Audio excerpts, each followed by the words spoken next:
Welcome to another instalment of the XK150 for Jaguar enthusiasts. I've got a couple of problems now that I need to build a new inner leg for the inner sill. It's actually for the A-pillar, and I'm not sure if I can actually buy it, and even if I can buy it, I've got to get it from the UK. I'm intending to go to the UK in October with the engine, the part of the gearbox and the differential, because I'm going to get them rebuilt there. In fact, probably both cars will be, engines, gearboxes and discs will be rebuilt in the UK.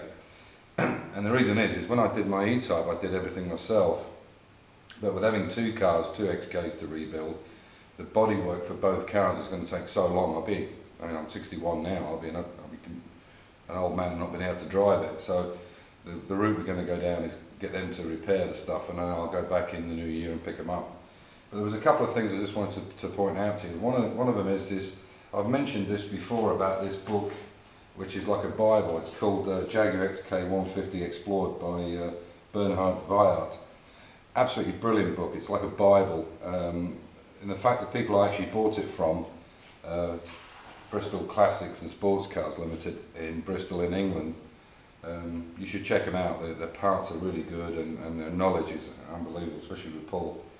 And they actually bought one of these books as well, so it just shows you how good it must be. But what I wanted to go over about is there's so much information in this. For instance, if you look here, you can see, I hope you can see it, but you can see there it's got all the different numbers. For instance, what the S stands for. In this particular case, a lot of people think it's actually S is the 3.4S, and it's not. Actually, S stands for special equipment.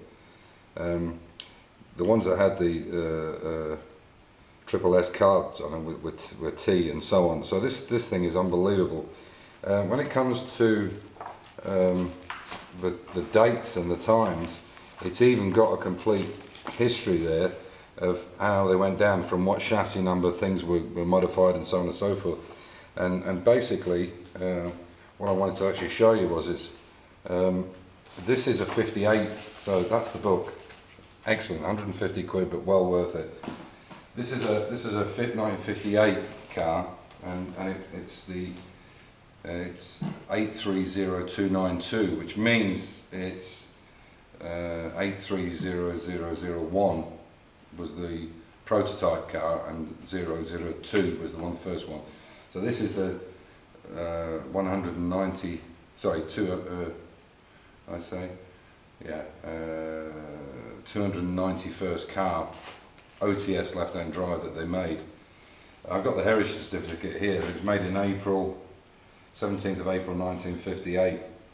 And so when I was looking on a website, there's a website called CJ Team, where they took a guy's XK150, it was a 59 car, but an OTS like this, and they completely rebuilt it, won some concourse with it in America. Not that I'm into show cars, but anyway, but it's a very good website because it shows everything, and there's lots of pictures that I've got from it to help me build my car. But what I've noticed, there was quite a lot of changes as the cars went on over between 58, 50 and 60 when they stopped making them, and just little things, but made quite a bit of difference to how the car looked and worked. Anyway, what I wanted to do is I wanted to show you where I'm up to now and what I'm doing. So I'll pick the camera up again, and I'll show you what we're up to. So what we've got to at the moment is, you can see here, this side is still complete, and you can see how bad it is. So obviously both sides are going to need redoing. This is let me put this light on. I've got myself organised this time. So you can see how bad that is there. So what it means is I'm going to have to cut all this out and build the two new legs for it. And what I'm lucky enough, I bought an Eastwood twin pot sandblaster. And what I mean by twin pot is one side's got medium, sandblasting medium, the other side's got soda. So you can soda blast it, and the soda blasting is great because it doesn't etch glass or chrome or anything. So what I'm going to do is I'll have to take the car, put it out into the drive, because it's quite messy, as you can imagine. But just to get this area here, the rest will be sandblasted when it's all put together. Areas that I can get to afterwards, it will be done on the big sandblaster. But obviously I need to clean this up before I can repair it. So rather than wait for this section, and just to give you an idea what it looks like, these are some pictures from this CJ Team website, and you just look for it. Just look for XK150 OTS or CJ Team, and you can see there. This is what it should look like when it's finished. He's got some pictures of different. You can see that's almost like mine is now. So what it means is I have to actually build. I have to actually build this, and this section. If it can't be bought, which I'm probably sure it maybe isn't, but it does seem like quite a rust area. The other thing I've done is I've taken out the floor, as you can see here, but I've left this lip on it. Basically where this is here is cut out and the new floor goes in. And but what I want to do is I'm going to build some extensions with a threaded bar that go from the top of that bar down onto the chassis. I'll make two of them, so I can either put them to the front or to the back. So if they're in the way, I can just move them out. And they've got like a little rubber foot on them, so I can move them as I want, which I'll start making today. So yeah, that's what we're at. So I was going to leave the floor, but the problem is now is because of this situation, I'm not going to be able to move forward very quickly. So, you know, I've had to find alternative other things that I need to do. But I will cut all this out and show you how I make it. And if the plate's not available, I'm just waiting for a phone call from Bristol to see if they do actually have it. And I'll be picking a lot of the stuff up in October, but it's too long to wait to not carry on. Anyway, so that's what we're at.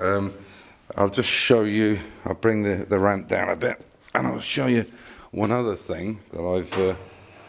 And this is the beauty of having the ramp, to be able to pull it up and down and work on it is amazing. Because to try and do that underneath on the floor would be an absolute nightmare.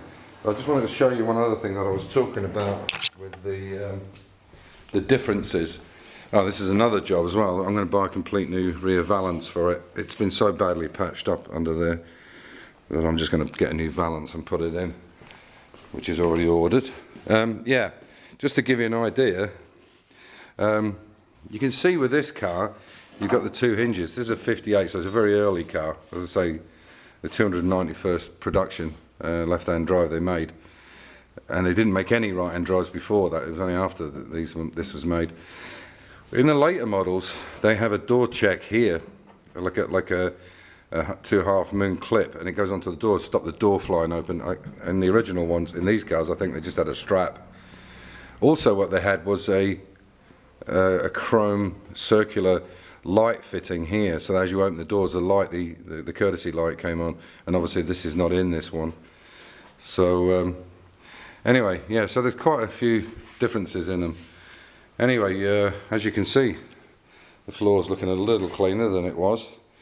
And just to give you an idea, this is the piece inside, which is that bit in there. So this site, CJ Team, is really good, I have to say. Here's another one of what it should look like, and you can see this is where on this, it's a 59 XK that I got this website from. You can see there's the top hinge, and there's the bottom hinge. This is the little clip for the door check, and this is where the courtesy light would have gone, so you can see there's quite a bit of difference. On this side, this is on the A panel obviously, and this is the B panel, and you can see how it should be when it's finished. And I've actually put mine in just to check it, and it fits beautifully. So yeah, things are coming on. Anyway, thanks for watching in, and don't forget, this is the book. If you're doing an XK150, they do it for a 140 and 120, I think, I'm not sure. But Bernard Vaillant, I'll tell you, this is you know, when it comes to manuals, this is the holy grail.